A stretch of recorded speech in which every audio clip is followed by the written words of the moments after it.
ఇప్పుడు ల్యాండ్ అవుతున్నప్పుడు ల్యాండ్ అయిన తర్వాత పైలట్ అనౌన్స్మెంట్ చేశారు ఫ్లైట్ లో, అల్లూరి సీతారామరాజు అంతర్జాతీయ విమానాశ్రయంలో మీ అందరికీ కూడా స్వాగతం అని.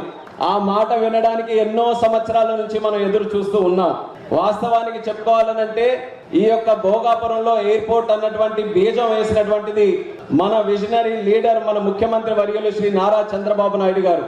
ఆ రోజు ఉత్తరాంధ్ర అంతటిని కూడా కలిపికట్టుగా మనం అభివృద్ధి చేయాలనంటే ఒక ప్రాజెక్ట్ అందరికీ ఉపయోగపడే విధంగా, కనెక్టివిటీని పెంచే విధంగా ఇక్కడ చేయాలనే ఆలోచనతో అప్పుడు మన ఉత్తరాంధ్ర నుంచే పార్లమెంటు సభ్యుడిగా కేంద్ర మంత్రిగా ఉన్నటువంటి పోసపాటి అశోక్ గజపతిరాజు గారి తాలూకు ఆధ్వర్యంలో ఆనాడు 2016లో కేంద్ర ప్రభుత్వం నుంచి ఇన్ ప్రిన్సిపల్ అప్రూవల్ ఈ భోగాపురం ఎయిర్పోర్ట్ కోసం చేసుకోవడం జరిగింది. కానీ తర్వాత ప్రభుత్వం మారడం వల్ల, అనేక కారణాల వల్ల, అనేక ఇబ్బందులు రావడం వల్ల ఆలస్యమైనా మళ్ళీ ఆ భగవంతుడి అవకాశం నాకు కల్పించాడు.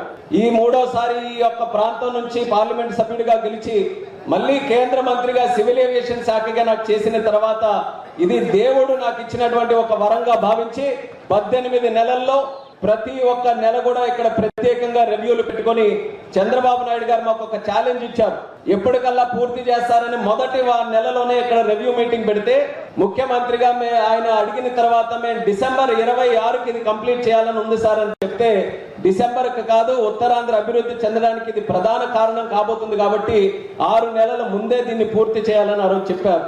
ఆయన ఇచ్చినటువంటి మాటని శాసనంగా తీసుకొని 6 నెలల ముందే పూర్తి చేయాలన్న ఆలోచనతో ఎంత ఫాస్ట్ గా ఈ ప్రాజెక్ట్ ని నడిపించామో మీ కళ్ళ ముందు మీరే అందరూ కూడా చూశారు.